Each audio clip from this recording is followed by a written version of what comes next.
Baik, selamat pagi semuanya. Assalamualaikum warahmatullahi wabarakatuh.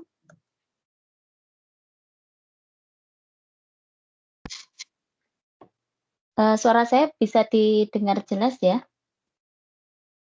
Bisa, Bu. Oke ya, baik. Bisa, Bu. Oke, materi untuk yang hari ini kita akan meneruskan yang sebelumnya. Jika minggu lalu materi kita adalah terkait dengan apa itu namanya manajemen memori. Maka selanjutnya di sini, ini adalah Anda bisa melihat, ini adalah judulnya adalah memori virtual.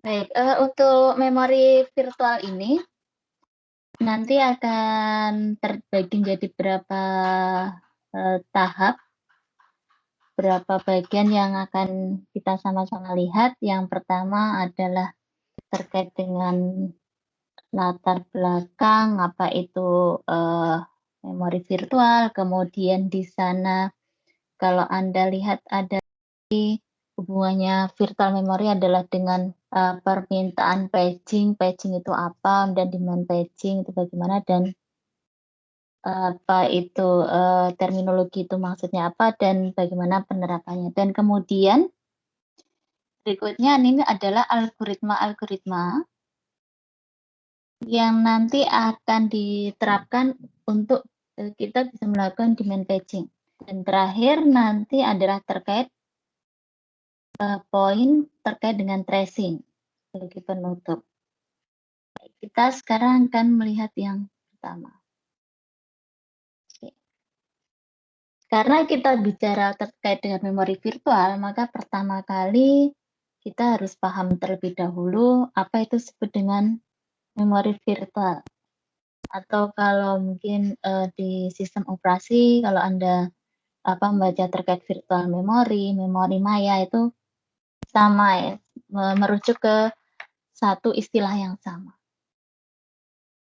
Jadi kalau kita lihat secara definisinya, maka memori virtual ini adalah sebuah teknik, suatu yang memisahkan antara memori logik dan memori fisiknya. Oke. Di sini digambarkan dengan menggunakan teknik ini, maka kita mampu mengeksekusi suatu program tanpa perlu memasukkan keseluruhan bagian program tadi ke dalam memori. Oke, dijelaskan ya, ini teknik ini bisa mengizinkan program untuk dieksekusi tanpa kita harus memasukkan seluruh bagian program tadi ke dalam memori. Nah, memori ini berbeda dengan memori fisik. Di sini memori ini bersifat virtual, sehingga dia mempunyai beberapa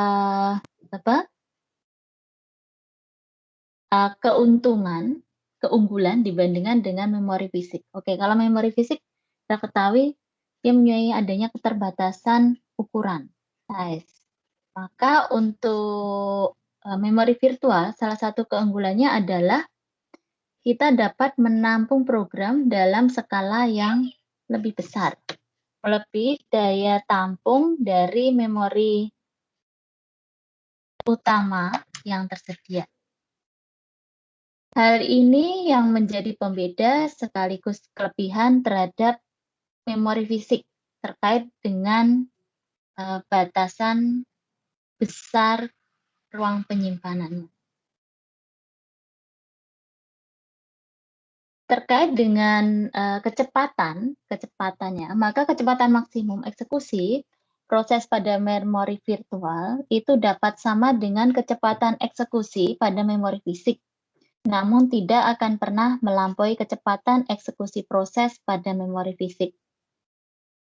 Hal ini dikarenakan memori virtual ini hanya membantu, sehingga seakan-akan ada tambahan memori. Sehingga di sini proses kecepatan eksekusi programnya tetap bergantung pada kecepatan memori fisik. Bahkan bisa jadi speed atau kecepatan memori virtual ini itu lebih lambat daripada memori fisik. Jadi ini adalah apa itu memori virtual, kemudian apa yang melatar belakangi sehingga muncul memori virtual ini. Kemudian masih terus terkait dengan background-nya, latar belakang. Ada satu prinsip terkait dengan memori virtual yang patut diingat, yaitu terkait tadi dengan kecepatan ya. Kecepatan maksimum eksekusi proses memori virtual itu dapat sama. Tetapi sekali lagi dia tidak akan pernah melampaui kecepatan eksekusi proses yang sama pada sistem yang tanpa menggunakan memori virtual. Karena sebenarnya kan dia ekspansi dari memori fisik yang ada. Nah, kemudian sekarang akan kita lihat bagaimana sebenarnya bentuk sistem dengan memori fisik.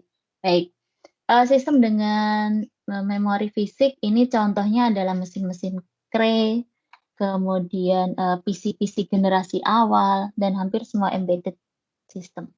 Oke, di sini digambarkan. Ini adalah CPU, kemudian ini nanti akan pemetaan ke alamat fisiknya pada memori. Di sini pengalamatan yang dihasilkan oleh CPU itu langsung ke bed pada memori fisik. Oke, ini hubungan CPU dengan memori fisik. Kemudian apa bedanya dengan sistem dengan memori virtual? Oke, kita akan lihat di sini. Sistem dengan memori virtual, maka di sini ada satu jembatan, di sini adalah page table. Ini CPU-nya, kemudian ini page table, oke. Dia akan memetakan dari sebuah ke page table. Nah, dari page table ini kemudian baru di mapping ke alamat fisik yang ada pada memori. Oke. Jadi di sini ada ini ya translasi alamat di mana hardware akan mengkonversi alamat virtual ke alamat fisik melalui sebuah tabel lookup yang diatur oleh sistem operasi. Tabel di sini.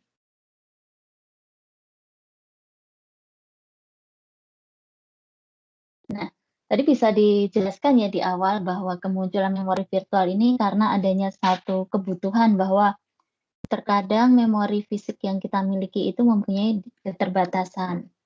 Sehingga otomatis ada beberapa keuntungan memori virtual yang bisa kita peroleh. Pertama, karena ruang yang tersedia pada memori virtual ini jauh lebih besar dibandingkan memori fisik, maka program yang berskala besar pun dapat ditulis ataupun dieksekut. Kemudian selain itu, dengan adanya memori virtual ini juga akan mempengaruhi kebutuhan input-output dalam prosesnya, sehingga menyebabkan proses itu bertukar lebih cepat dan mudah. Kemudian yang berikutnya adalah memori fisik. Ini lebih banyak tersedia karena program itu disimpan di dalam memori virtual, sehingga proses-proses tersebut menempati ruang yang sangat sedikit pada memori fisik yang sebenarnya.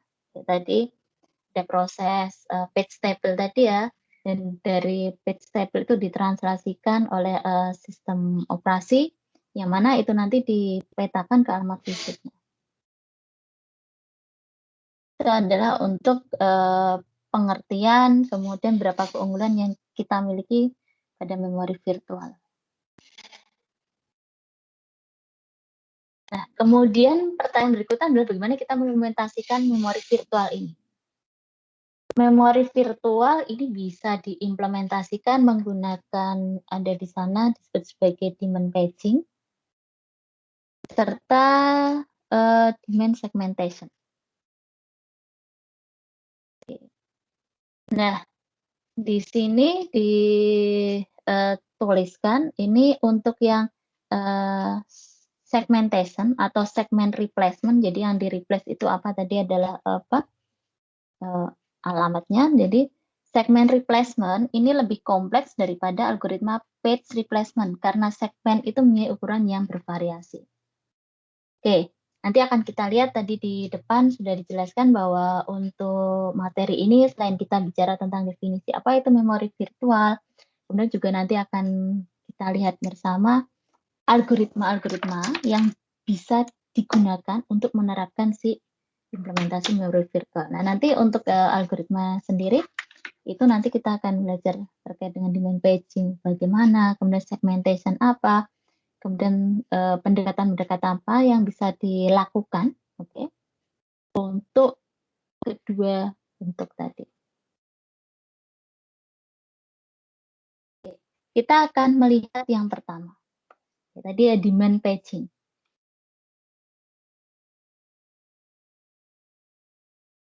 Baik, demand paging kalau kita melihat secara konsep dasar, ini adalah sistem paging dengan swapping. Swapping itu pertukaran. Baik, jadi ide dasar di balik demand paging adalah ketika suatu proses itu kita tukar, halamannya tidak bertukar sekaligus. Sebaliknya, mereka hanya bertukar saat proses itu benar-benar membutuhkan. On demand, oke, demand. Jadi saat dibutuhkan on demand, maka ada proses swapping. Oleh sebab itu, diperlukan adanya pengecekan dengan meminta bantuan perangkat keras mengenai lokasi dari page saat ia dibutuhkan. Hal ini sering juga disebut dengan istilah pager. Nah, di sini perbedaannya untuk yang demand paging adalah page itu pada permintaan pemberian halaman tidak akan pernah di-swap ke memori sampai ya benar-benar diperlukan ya tadi demand page-nya tadi. Nah, untuk di sini page itu diletakkan di memori hanya jika diperlukan. Sehingga demand paging ini dia memberikan beberapa keuntungan sebagai berikut. Pertama, kebutuhan I/O dan memori itu lebih rendah. Kebutuhan I/O dan memori itu lebih rendah. Kemudian kebutuhan selain itu ya memori lebih rendah. Kemudian kebutuhan terkait input output itu juga lebih rendah. Kebutuhan input output lebih rendah. Kemudian dia juga memberikan respon yang lebih cepat. Oke, respon lebih cepat dan lebih memungkinkan diakses oleh banyak user. Jadi akan lebih banyak user yang bisa menggunakan.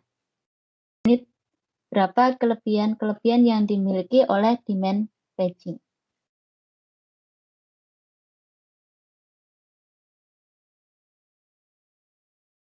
Oke. Ini adalah proses sistem swap pada demand paging. Kemarin mungkin sudah dijelaskan ya, swapping, ada swap in, ditukar masuk, sementara yang dikeluarkan itu adalah swap out, oke, di dalam apa dikeluarkan sementara di storage. Nah, oke, di sini digambarkan ya jumlah frame, oke, jumlah frame di memori utama itu bergantung pada tingkat multiprogramming yang kita lakukan. Semakin tinggi tingkat multiprogramming, maka akan semakin sedikit jatah frame untuk tiap proses. Begitu juga sebaliknya. Nah, kemudian apa yang dimaksud dengan paging itu sendiri? Ide dasar di balik paging adalah ketika suatu proses itu kita pertukarkan, maka pager tadi depan hanya memuat ke dalam halaman-halaman atau page memori yang dibutuhkan dengan segera. Halaman yang tidak dibutuhkan oleh memori akan ditandai sebagai proses yang tidak valid pada tabel halaman dengan menggunakan invalid bit.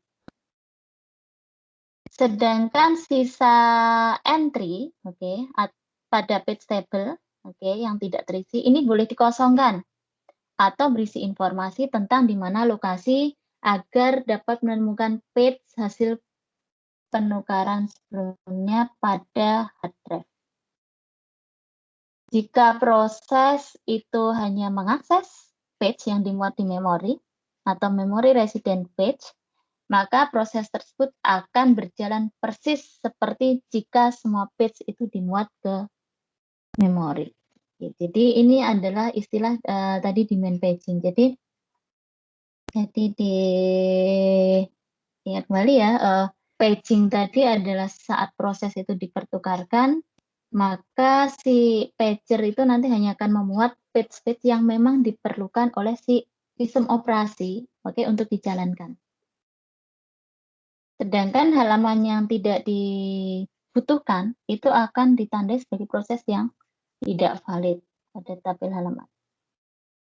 Ini adalah proses dari gambaran dari demand paging ini. Oke, di sini digambarkan ini program A, ada 4 frame. Ini kita swap out, dan untuk yang saat diperlukan si program B ini akan di swap in ke main memory. Ada 3. Sedangkan yang lainnya ini bisa dikosongkan. Sistem swap pada demand paging. Ini penjelasan lebih lebih jelas tadi ya. Dijelaskan tadi jumlah frame di memori utama itu tergantung pada tingkat multiprogramming. Semakin tinggi tingkatannya berarti semakin sedikit jatah frame untuk tiap proses. Jelas. Jadi karena semakin banyak program yang harus dijalankan secara bersamaan, jadi otomatis frame-frame yang dialokasikan ke setiap proses itu pun juga akan semakin sedikit. Kemudian kita menggunakan bit valid dan invalid tadi di page table. Misal bit 1 berada di memori utama, maka bit 0 berada di swap space. Jika berstatus invalid, maka thread page fault akan dibangkitkan agar ditangani lebih lanjut oleh rutin sistem operasi. Atau yang kita sebut ini adalah sebagai sebuah page fault handler. Kemudian di sini ada sebuah rutin page fault handler yang akan menangani proses swap in terhadap page yang diperlukan. Ini page fault. Ini page fault itu adalah saat tadi ya ada sebuah fault tadi yang dibangkitkan dan ditangani oleh sebuah sistem operasi. Kemudian terkait ini konsep dasarnya, kemudian bagaimana kita melakukan proses itu sendiri, proses swap in. Nah, untuk mekanisme langkah-langkah swap in, ini pertama adalah kita harus mencari frame memori utama yang kosong. Saat Anda belajar tentang manajemen memori, sudah dijelaskan bagaimana proses itu kita alokasikan ke tempat-tempat yang kosong pada memori. Jadi pertama saat kita ingin melakukan swap in tadi, kita masukkan, kita pertukarkan, berarti jelas langkah pertama kita cari frame memori utama yang kosong. Jika tidak ada, maka pilih salah satu page dalam frame, page, untuk kita swap out. Jadi frame itu bisa dialokasikan untuk instruksi yang masuk. Setelah kita menemukan frame memori yang kosong tadi, kemudian proses swap in. Dengan adanya proses swap in, berarti kita harus berbarui record di page table-nya. Tadi ingat ada page table, di mana di sini diubah validasinya itu menjadi 1. Jadi proses swap in itu berjalan. Setelah itu kita restart untuk menjalankan proses.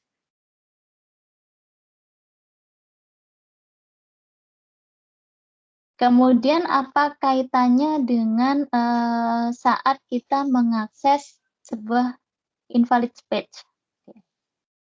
Di sisi lain, jika sebuah page yang dibutuhkan itu pada dasarnya tidak dimuat atau tidak tersedia, maka page fault trap, yang tadi disebutkan sebelumnya, itu akan dibangkitkan agar ditangani lebih lanjut oleh rutin sistem operasi, yaitu page fault handler. Nah, si page fault handler ini, berarti ya, tuliskan di sini. Jadi jika tidak ada page tadi tidak muncul, maka kita akan membangkitkan si page fault handler.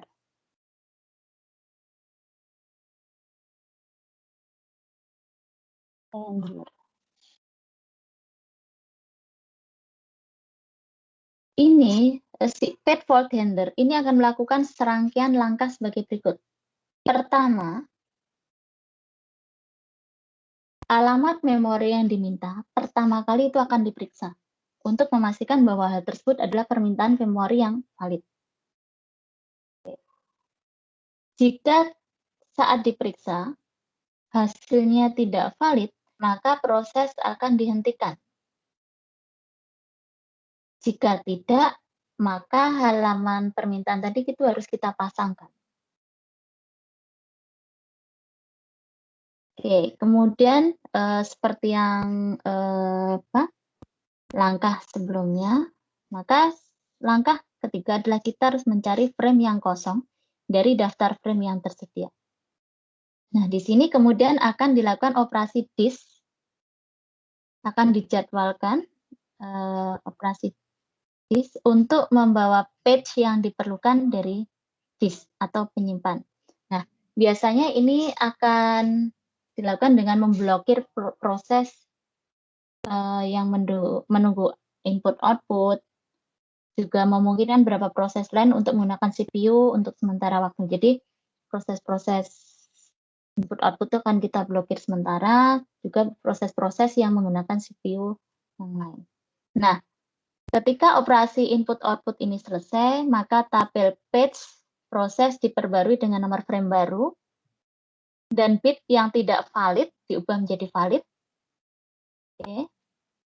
Untuk menunjukkan bahwa sekarang ini adalah referensinya itu sudah valid. Jadi kan tadi saat pertama kita mencari page-nya ternyata tidak valid, maka kita ubah dan prosesnya. Nah, langkah ke-6 kemudian kita akan merestart.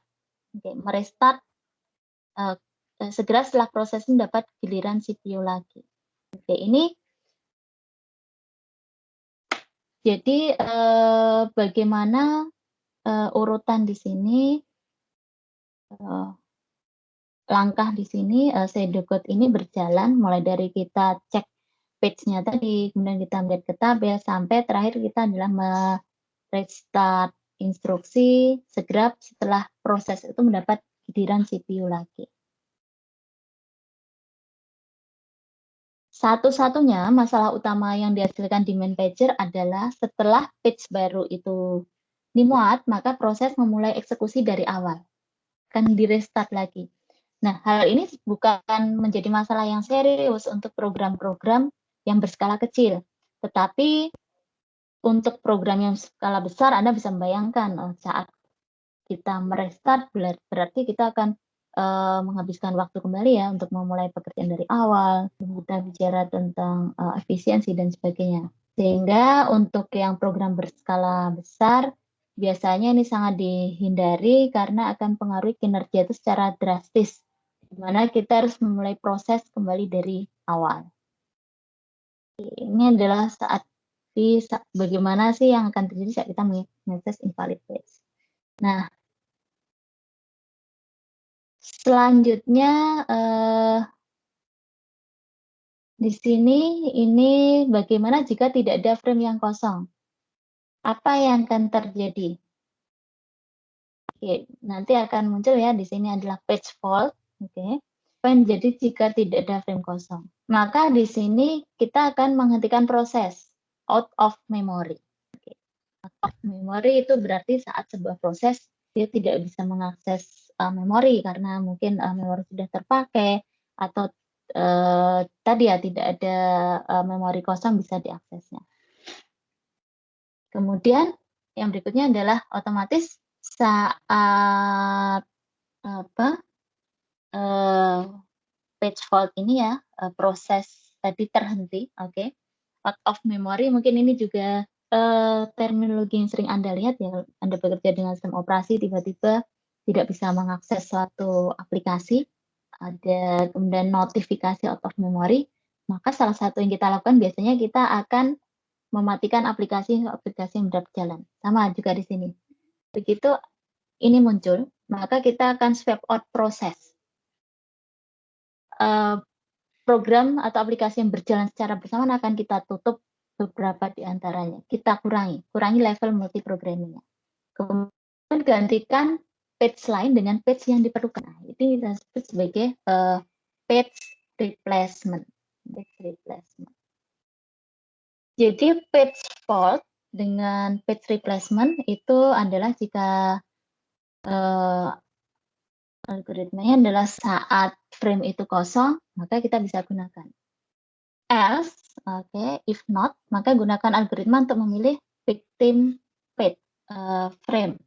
Kemudian tulis page ke disk, lalu baca dalam page baru, kemudian kita ubah table page dan restart proses. Oke, ini adalah tadi ya urutan langkah-langkah saat kita tadi ingin melakukan page replacement sama dengan yang sebelumnya.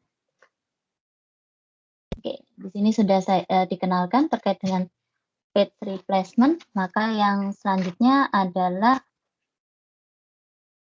apa sebenarnya page replacement itu. Jadi page replacement ini adalah pemisahan yang jelas antara memori logik dan fisik tadi ya, di mana memori virtual yang besar itu dapat disediakan dari memori fisik yang kecil. Page replacement ini dilakukan bila tidak ada frame kosong yang tersedia. Tujuan keseluruhan dalam memilih dan menyetel algoritma ini adalah agar dapat menghasilkan jumlah page fault yang paling sedikit. Jadi bagaimana saat nanti ada sekumpulan proses yang masuk, kita membutuhkan ruangan memori, frame memori tertentu, itu bisa mungkin dia akan mengakses frame memori yang kosong, sehingga tidak akan terjadi page fault. Jadi tujuan dari algoritma page replacement ini adalah untuk kita bisa menghasilkan jumlah page fault yang paling sedikit. Maka ada di sana ada beberapa algoritma yang muncul. Nah, di sini kita ketahui juga bahwa akses itu sangat lambat jika dibandingkan dengan akses memori. Kalau Anda ingat hierarki memori ya, memori itu dibandingkan dengan kecepatan akses dari sebuah disk menyimpan, disk itu lebih lambat. Maka karena adanya akses disk yang lambat ini, maka dengan sedikit perbaikan pada algoritma-algoritma yang ada, maka kita bisa menghasilkan perbaikan besar dalam kinerja sistem secara keseluruhan. Nah, algoritma page replacement ini ada berapa? Di antaranya ada algoritma FIFO, first in, first out. Kemudian ada algoritma optimal, serta algoritma LRU, atau singkatan dari Least Recently Used.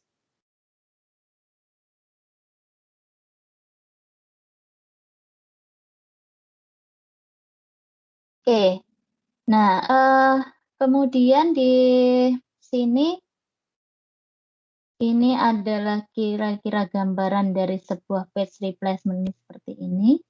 Kita punya logical memorinya, kemudian ini ada page table, dan ini adalah fisik memori. Jadi bagaimana kemudian dari logik tadi ada translasi ke page table, dan kemudian konversinya ya ke physical memorinya, ke tempatnya. Kita akan masuk ke algoritma page replacement yang pertama. yaitu algoritma FIFO. Oke. FIFO, first in, first out. Page yang diganti adalah page yang paling lama berada di memori atau yang pertama kali masuk. FIFO ini algoritma yang sangat sederhana karena page yang baru akan ditambahkan ke akhir antrian atau ekor antrian. Kemudian page yang menjadi kepala antrian itu akan menjadi korban atau victim page tadi. Page yang paling awal itu akan dipertukarkan. Oke, ini sebenarnya bukan cara yang efektif untuk menggantikan page, tapi bisa digunakan untuk sistem kecil.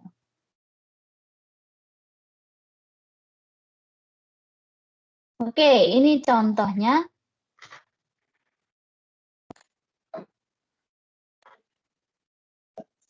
Saya akan mungkin coba menggambarkan dalam. Oke, sebentar.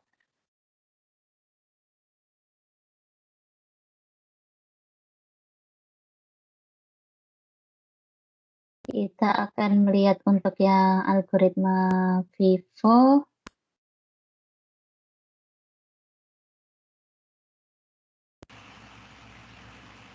Ya, coba kita buka untuk.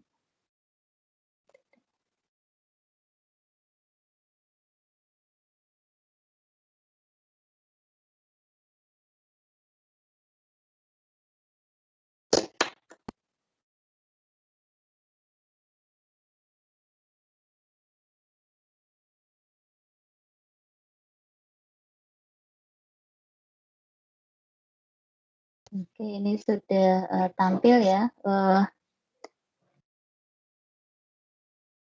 Baik, tadi kalau nanti silakan Anda bisa merefer lagi ya. Saya sudah share untuk materinya ada di Elok.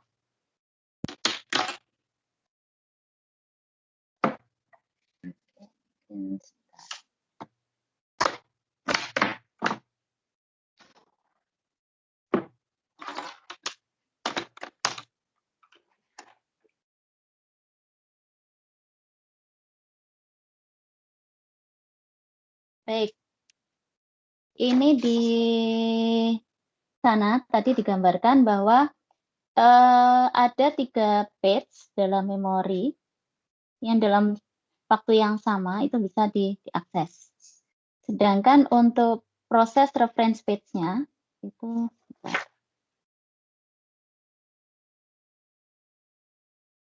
7, kemudian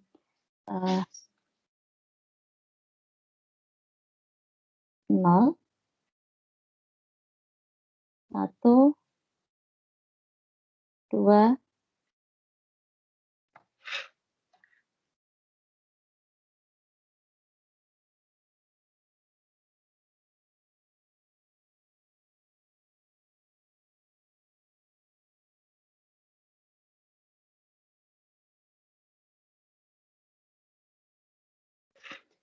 7, 1, 2, kemudian 0, 3. Bentar, tulisan saya muncul tidak? Gimana? Maaf Bu, kalau di tempat saya belum muncul Bu. Oh, belum muncul ya. Baik, yang lainnya? Bentar, ya ini belum saya share, Mas. Belum ada juga. Bentar, ini sekarang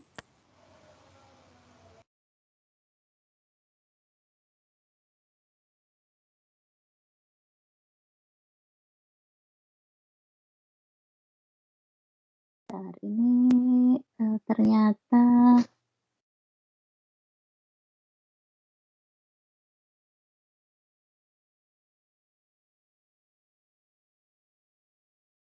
belum muncul juga ya. Sekarang muncul tidak? Yang muncul apa? PowerPoint? Hanya Kosong white putih gitu. Oh iya. Oke ya, nggak apa-apa Mas. Tapi whiteboardnya muncul di layar ya? Nggih. Masih layar putih? Nggih, Bu. Oke, sekarang ya. Saya sambil mencoba juga ya. Ini kita tuju, kemudian ini muncul di Muncul layar. titik, ya Bu. Oke, angkanya muncul ya. 3, 0. Muncul tidak? Cuma titik itu, Bu. Titik. Bentar. Oke, gini aja. Mungkin saya ubah ke PowerPoint saja. Saya kebetulan juga tidak tahu ya kalau ini saya mencoba whiteboard-nya, kemudian tampilannya mungkin saya kembali ke PowerPoint. Bentar. Sekarang sudah muncul, Bu. Sekarang yang muncul apa, Mas?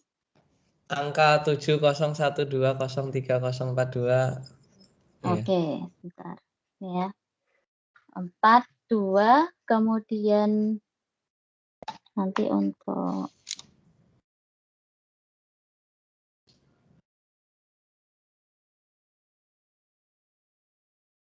tiga, 0.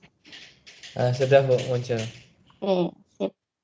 3, 2, 1, 2, 0, 1, 7, 0, 1.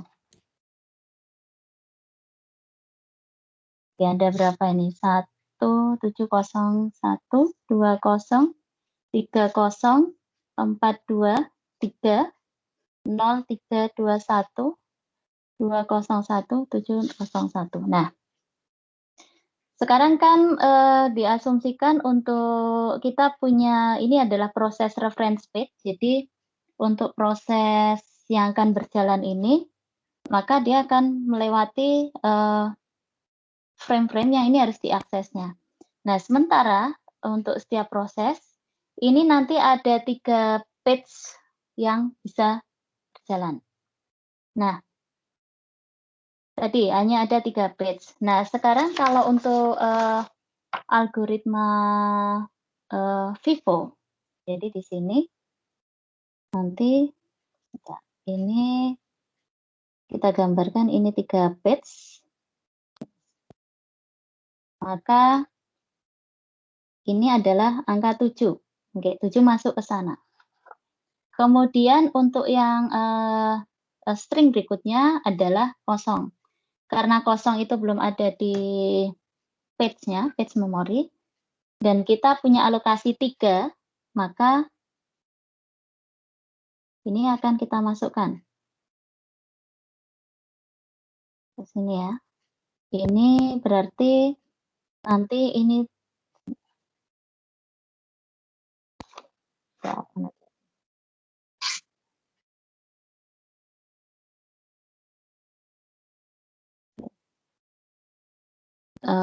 7, kemudian masuk ke 0, yaitu 7, 0. Kemudian yang selanjutnya adalah 1. Ini kita anggap ini sudah selesai ya, ini sudah selesai.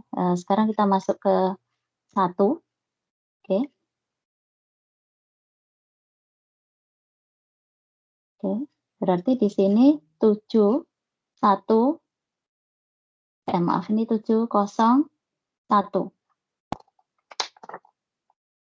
Nah, di sini untuk 1 sudah selesai. Nah, kemudian string berikutnya adalah dimintanya 2. Oke.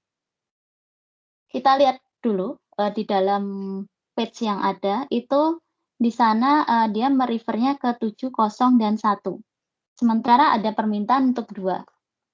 Nah, 2 itu kan untuk ruangannya kan sudah habis ya. Jadi dari 3 itu sudah terpakai semua, maka harus ada 1 bagian yang harus kita swap out. Nah, berarti kalau tadi dijelaskan kita harus mencari victim page. Nah, victim page-nya itu yang mana? Yang sebagai korban yang mana? Itu adalah yang pertama kali masuk, yaitu 7. Maka 7 ini akan kita keluarkan. Oke, 7 ini akan kita keluarkan. Sehingga di sana kemudian muncul, oke ini tidak perlu saya buat kotak-kotaknya, 2, ini 0, dan 1 masih sama. Oke. Kemudian kita masuk ke yang 0. 0 ini masih ada di sini. Maka ini bisa kita lewatkan. Nah, selanjutnya setelah itu adalah kita minta 3. Oke. Kita lihat lagi di page-nya tadi 3. 3 itu tidak ada sebelumnya.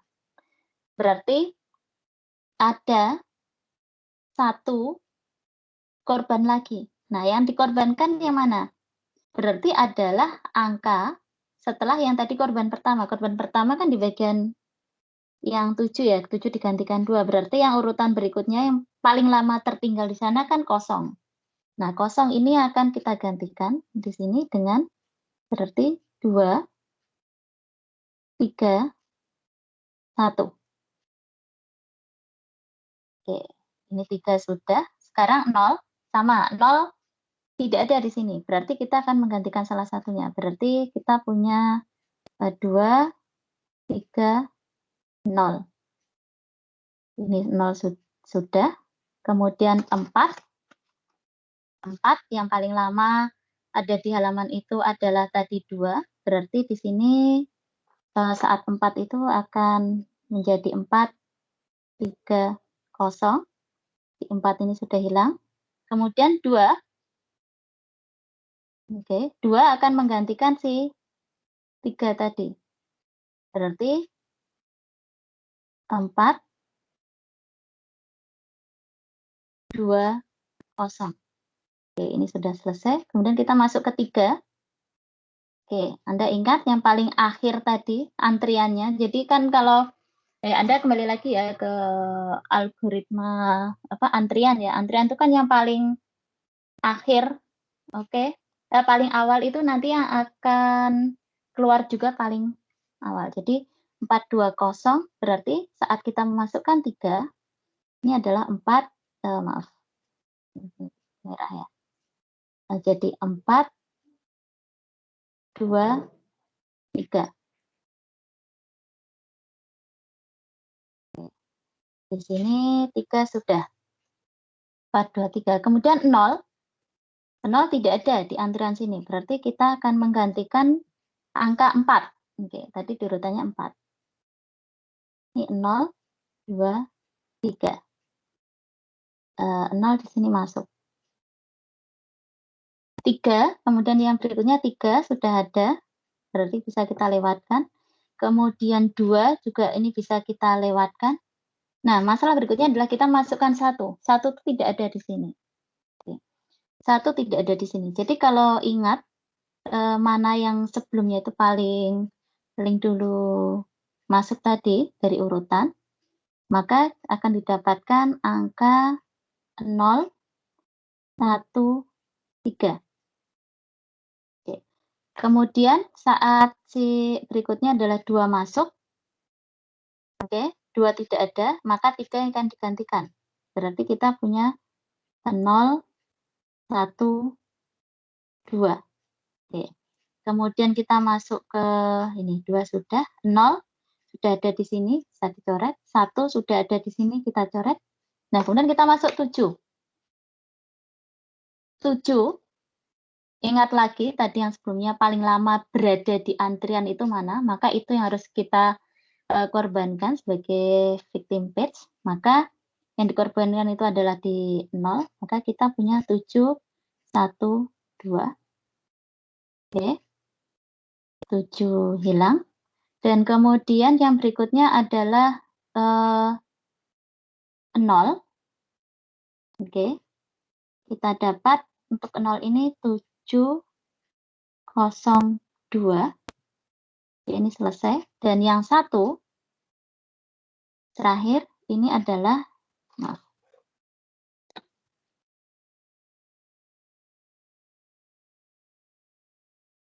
702, maka di sini adalah 701. Oke, semua referen itu sudah selesai. Nah, kemudian kalau ini berarti bisa ini ya.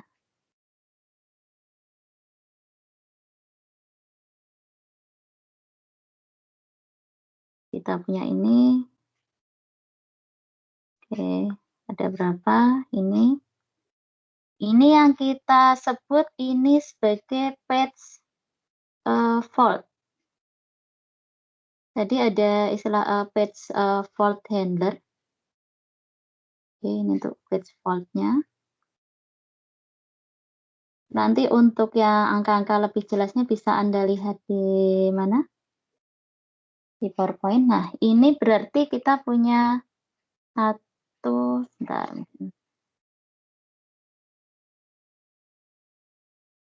1, 2, 3, 4, 5, 6, 7, 8, 9, 10, 11, 12, 13, 14, 15.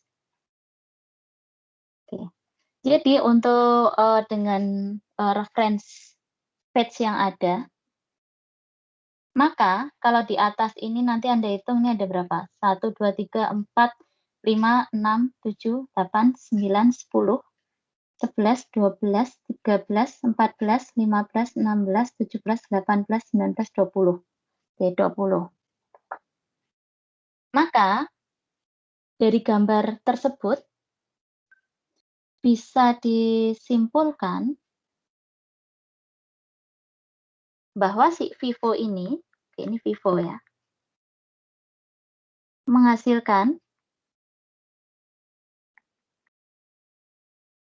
15 page fault. Oke, hasilkan 15 page fault dari 20 page frame yang dijalankan.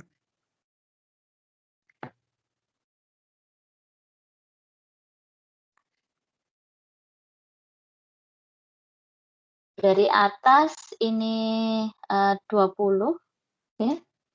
Di sini ada 15. Oke, jadi dia menghasilkan 15 page fault dari 20 page frame. Nah, sebenarnya tujuan dari kita melakukan page replacement, oke, tadi sudah dijelaskan di PowerPoint bahwa adalah bagaimana kita menemukan satu pendekatan di mana jumlah page fault-nya itu yang paling sedikit. Sehingga kalau untuk Vivo ini bentuknya seperti ini, maka bagaimana dengan yang lainnya? Bentar, ini sebentar, mungkin saya ini tampil tidak? Sebentar, kan saya. Ini ya, jadi tadi kalau tidak keluar.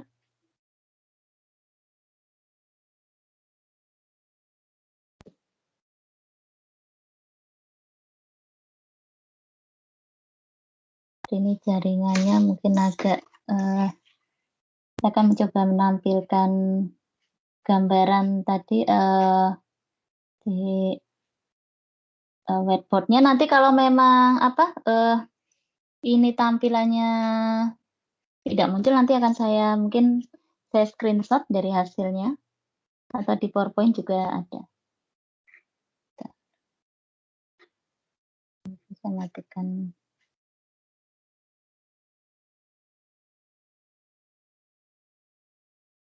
Apa coretan-coretan tadi sekarang di layar adik-adik semua? Ini bisa muncul? Tes?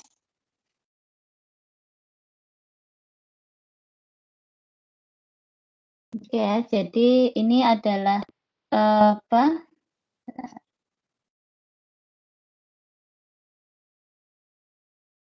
Oke ya, sip, muncul ya. Jadi tadi adalah gambaran dari cara menentukan tadi ya si tadi kita punya ada 15 page frame, oke. Kemudian bagaimana dengan Vivo itu kita menentukan page fault-nya, ternyata di sana didapatkan 15 page fault dari 20 page frame yang ada. Sekarang saya akan coba kembali ke PowerPoint. Oke, ini PowerPoint.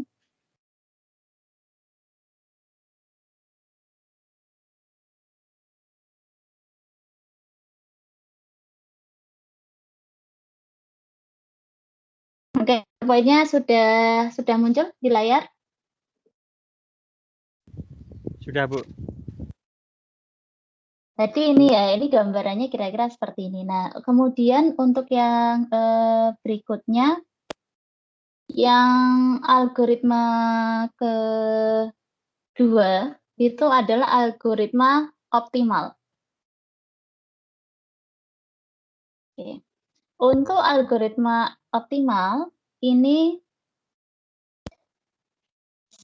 secara simpel ini adalah algoritma yang digunakan untuk menukar tempat pada main memory dengan cara mencari page yang tidak digunakan dalam waktu dekat. Oke. Nah, di sini diasumsikan si sistem itu bisa memprediksi page mana saja yang akan diakses. Jadi kita harus bisa memprediksi, untuk ke akses ke depannya itu page mana saja yang akan dipakai. Nah, page yang tidak akan digunakan dalam waktu dekat itu yang akan dijadikan sebagai victim page. Itu yang akan dijadikan sebagai korban untuk menukar page yang memerlukan tempat di memori. Nah, kemudian dengan kita memberikan reference string yang sama. Oke, ini tadi ada 20 ya. Nanti mungkin untuk step-stepnya saya yakin Anda sudah bisa ya tadi dari yang Vivo tadi, kemudian untuk yang optimal kira-kira mendapatkan harganya seperti apa. Ini dapatkan saat kita di sini 7, oke. Maka ini adalah 7 kita masukkan sini, kemudian 0. Oke. 0 diletakkan di sini. Oke, sampai ke 1 tidak ada masalah di sini. Oke. Oke. Ini 7, oke, 0, 1. Nah, kemudian saat 2, nah 2 ini akan kita letakkan di mana? Oke, kalau yang Vivo tadi jelas ya, 2 itu akan kita letakkan di tempat yang paling awal itu dimasukkan page. Tapi berbeda dengan di sini. 2 itu akan kita letakkan, oke, di tempat yang page itu sebelumnya ini yang ada 701 ini akan dibandingkan. Mana di antara 70 dan 1 ini yang tidak akan digunakan dalam waktu dekat. Sekarang kita akan lihat satu persatu. Untuk yang 7 ini, oke, ini baru akan digunakan di sini. Untuk 0, dia akan digunakan di sini. Sementara 1 itu akan digunakan di sini. Oke. Berarti dari 7 pilihan ini ada 0, 1, dan 7. 0, 1, 7.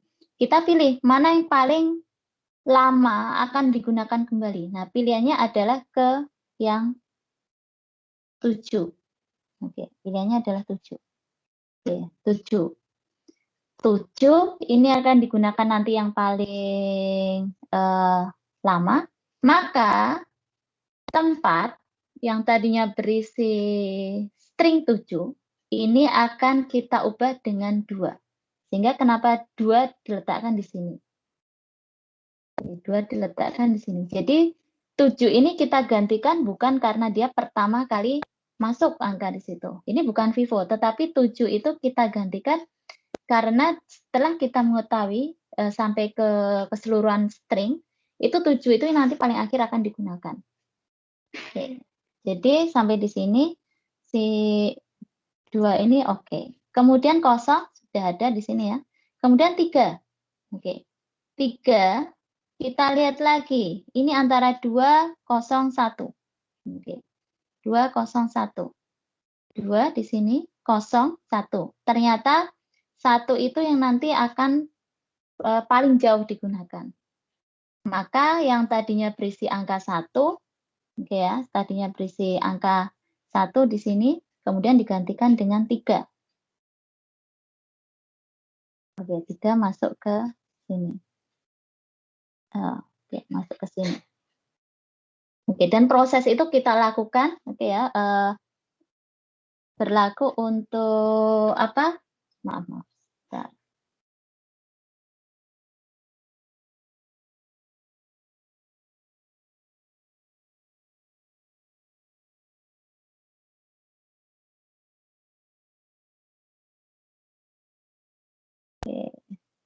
Proses itu akan berlaku untuk yang lainnya ya, untuk yang ke 2, 4, 3 dan seterusnya.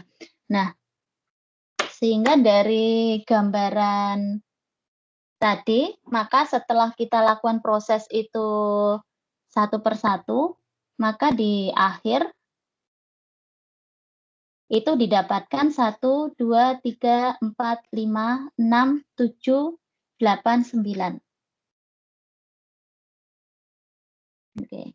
Jadi untuk model ini, untuk yang page replacement ini kita hanya memerlukan 9 page fault. Oke. Kemudian kalau dibandingkan dengan si Vivo tadi kan 15, sementara si optimal ini adalah 9 page fault.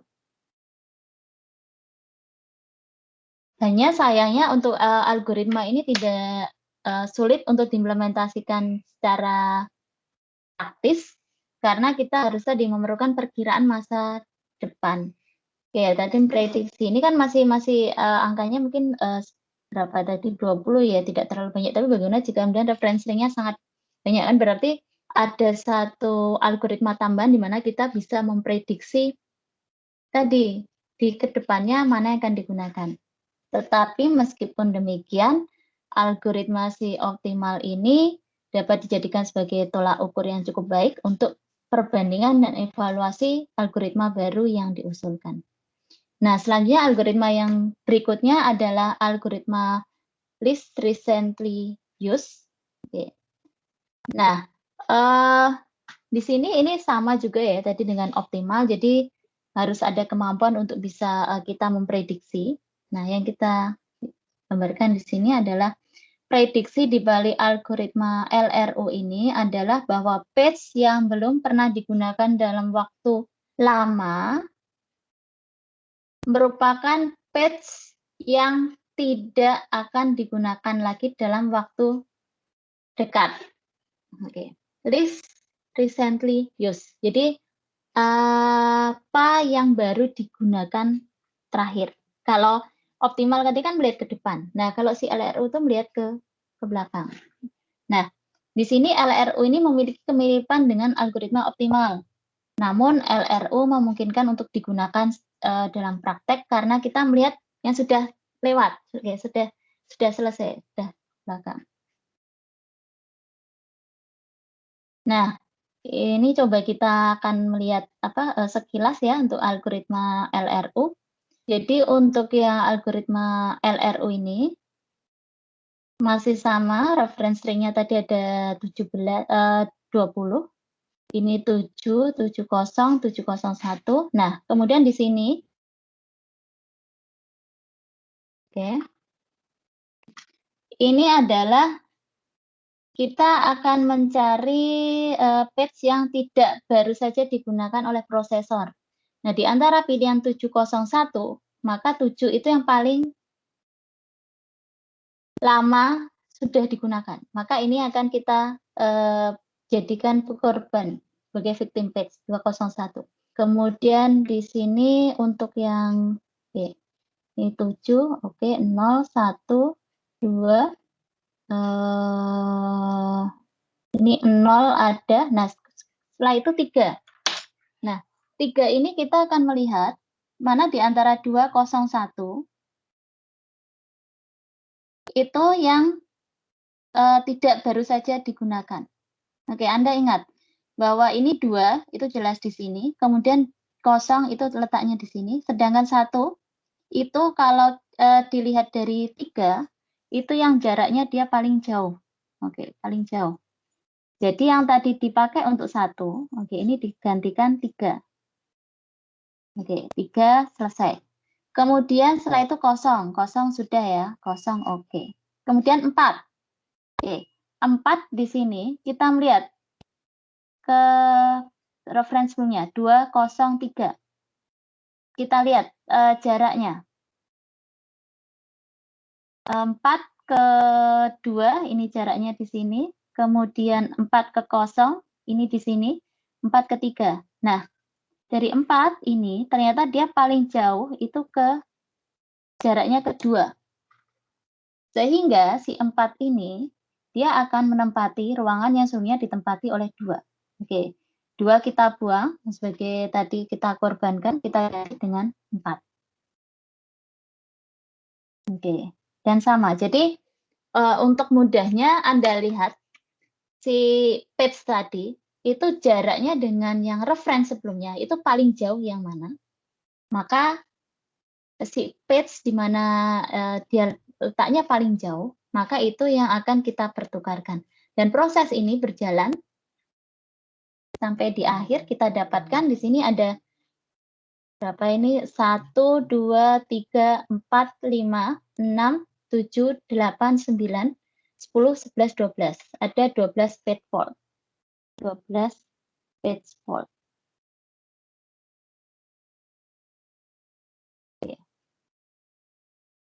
Tadi Vivo kita dapatkan 15, kemudian optimal tadi ada 9, dan si LRU ini 12. Oke. Jumlah ini masih lebih sedikit dibandingkan Vivo. Tetapi kalau secara praktis bisa dilakukan, dia sama-sama bisa dilakukan karena kita kan tidak perlu prediksi ke depan ya, tetapi kita hanya melihat yang sudah terjadi. Itu jauh lebih mudah daripada Anda menciptakan sebuah algoritma untuk memprediksi ke depan. Maka di sini si LRU ini pada akhirnya dianggap sebagai sebuah kebijakan pengganti yang baik dan sering digunakan. Karena selain dia menghasilkan page fault yang lebih sedikit dibandingkan si Vivo, juga algoritma ini memungkinkan untuk diterapkan. Oke, ini adalah tadi gambaran dari page replacement. Nah, selanjutnya tadi poin yang akan kita gambarkan berikutnya adalah terkait dengan tadi ada terminologi tracing. Oke. Bentar. Jadi tracing ini adalah sebuah, tadi kan kalau Anda lihat ya tadi ada page replacement, sebenarnya itu adalah proses swipe in swipe out tadi ya. Nah, saat terjadi aktivitas yang tinggi dari paging, di mana proses itu sibuk melakukan swipe page in dan swipe page out, maka itu kita sebut sebagai tracing. Saat proses tidak mempunyai page yang cukup untuk dialokasikan untuk instruksi yang masuk, maka jelas page fault rate-nya akan sangat tinggi. Nah, bagaimana cara untuk kemudian kita mengatasinya? Pertama adalah kita kurangi penggunaan CPU. Kemudian sistem operasi akan berpikir bagaimana kita harus meningkatkan kebutuhan untuk multiprogramming. Serta yang selanjutnya adalah kita menambahkan proses lain ke dalam sistem. Kita tambahkan proses lain ke dalam sistem.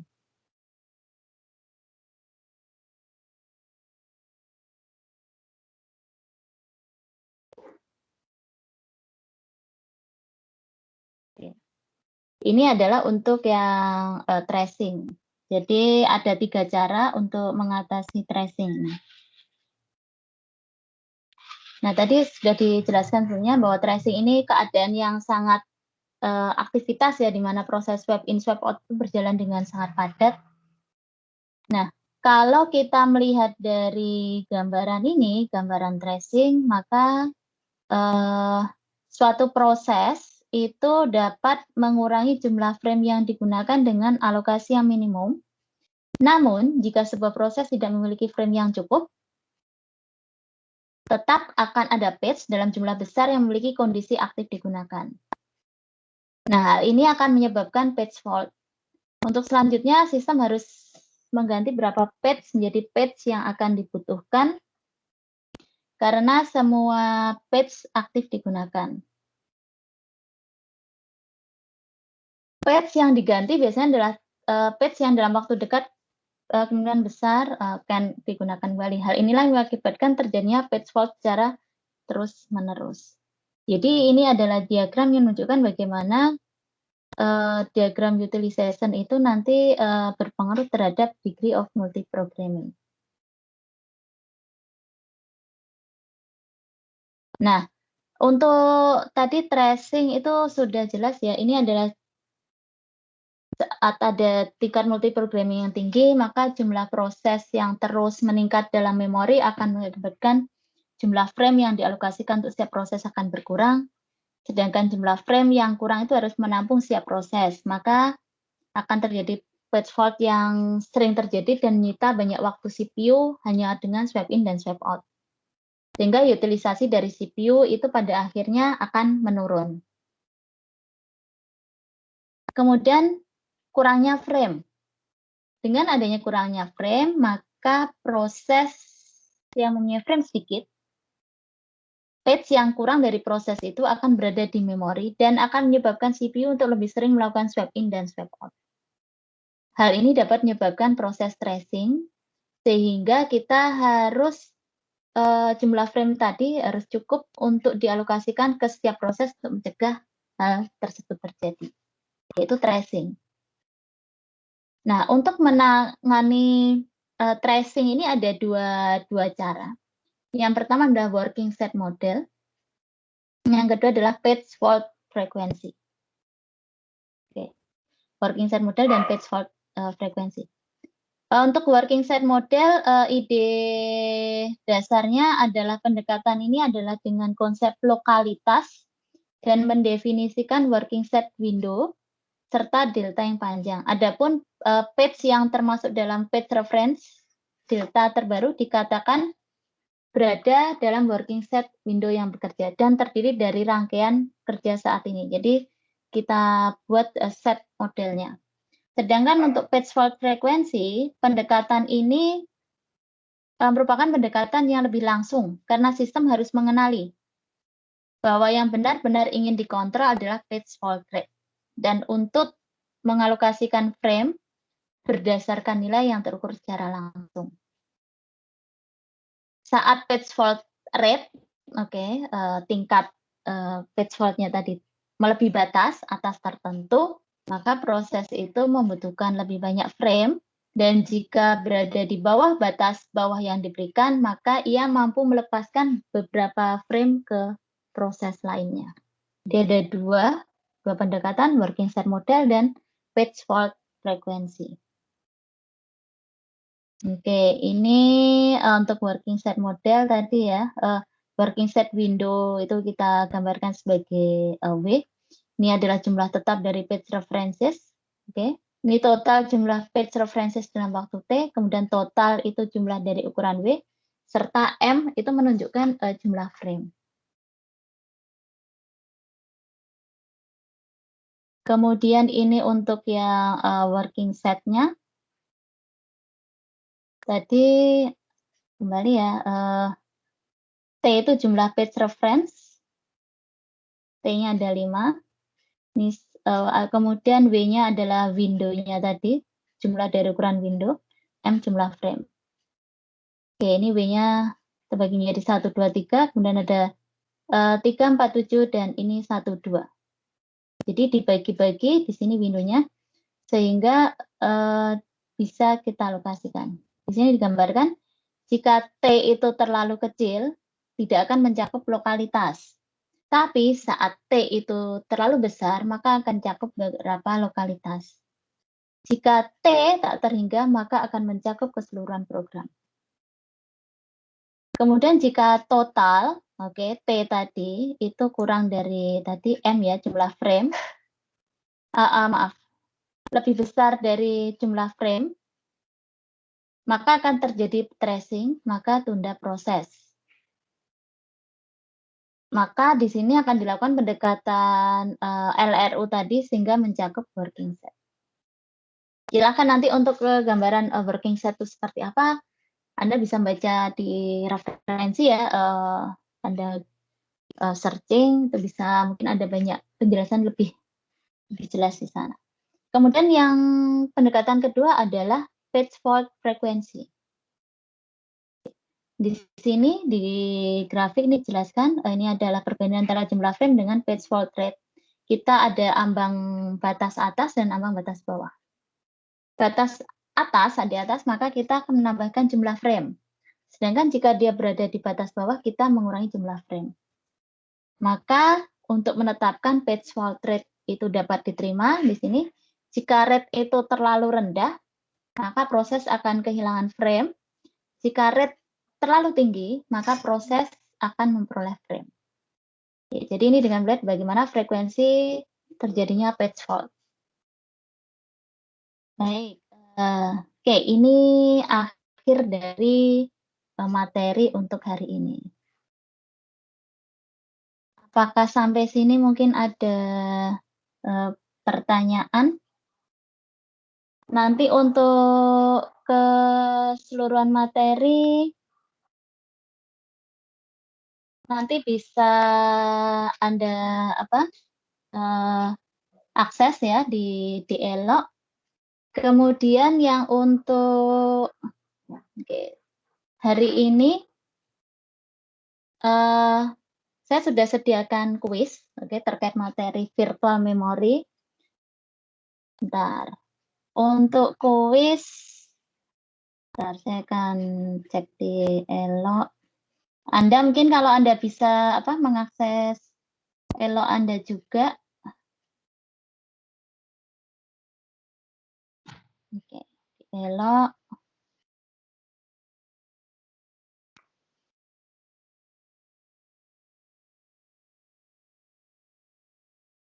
Baik, untuk yang materi di kuis ini, untuk pengerjaannya saya berikan waktu mungkin sekitar 30-40 menit. Jadi Anda bisa mengakses di sana, pertanyaan tidak banyak ya, ada 10 nomor. Bentar.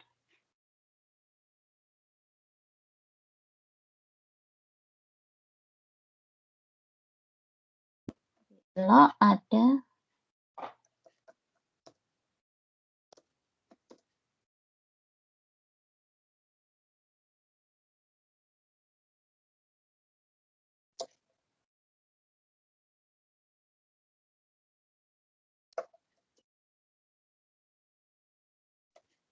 Oke, tadi sebenarnya saya rencanakan kita mulai kuis itu jam 11, tapi karena kuliah ini baru selesai, jadi akan saya undur untuk waktunya. Jadi akan bisa Anda akses, ini sedang diedit. Nanti silakan untuk kuis ini dikerjakan pukul 11.30. Sama waktunya sekitar 30 sampai 45 menit. Mungkin tidak, sebenarnya Anda mungkin mengerjakannya mungkin 5 menit pun sudah selesai, tapi silakan mungkin Anda ada ini ya, Anda bisa mempelajari terlebih dahulu materi yang sudah saya siapkan di mana? Di Elo, oke, untuk PDF-nya bisa Anda unduh, Anda baca dulu untuk menjawab pertanyaan-pertanyaan kuis, jadi silahkan. Oke, untuk materi hari ini apakah mungkin dari adik-adik ada pertanyaan? Oke ya, jadi silahkan setelah ini Anda akses kuis masing-masing. Dan untuk kuis ini waktunya saya mungkin terbatas ya, jadi setelah nanti waktu sudah close, itu berarti tidak bisa diakses lagi. Jadi silahkan gunakan waktu dengan baik. Sudah saya berikan spare waktu yang cukup panjang untuk pengerjaan kuis. Oke, mungkin kalau tidak ada pertanyaan, semoga penjelasan saya hari ini terkait dengan virtual memory itu bisa dipahami dengan baik. Mungkin itu saja dari saya untuk materi virtual memory ini. Kurang dan lebihnya saya mohon maaf. Selamat siang. Oke. Dan wassalamualaikum warahmatullahi wabarakatuh. Waalaikumsalam warahmatullahi wabarakatuh. Terima kasih, Bu. Sama-sama. Terima kasih, Bu. Terima kasih.